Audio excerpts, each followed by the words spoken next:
ક્રમિક સંખ્યાઓના ઘનનો સરવાળો। હવે આપણે 1 નો ઘન 2 નો ઘન 3 નો ઘન 4 નો ઘન થી છેક 10 ના ઘન સુધી સરવાળો કરવાનો છે। તો શું કરશું આપણે બધાના ઘન મેળવશું પછી એનો સરવાળો કરીશું ના, તો એમાં તો બહુ ટાઈમ જતો રહેશે। એટલા માટે શું કરવાનું તો કે સાદું અને સિમ્પલ આ એક સૂત્ર યાદ રાખવાનું છે।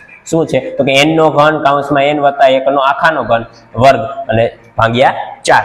તો અહીંયા n શું લેશું તો કે n બરાબર આપણે જેટલી સંખ્યા હોય કેટલી કીધી છે 10, તો 10 સુધી n બરાબર 10 અને સૂત્રમાં કિંમત મૂકો n નો વર્ગ એટલે કે કોનો વર્ગ તો કે 10 નો વર્ગ કૌંસમાં 10 વત્તા 1 નો વર્ગ ભાગ્યા 4। તો શું આવશે 10 નો વર્ગ તો કે 100 ગુણાકાર 10 ને 1 11 11 નો વર્ગ 121 ભાગ્યા 4। તો 25 ચોક 100 એટલે આપણો જવાબ શું આવશે તો કે 25 ગુણાકાર 121। આ જે ગુણાકાર આવશે એ આપણો જવાબ।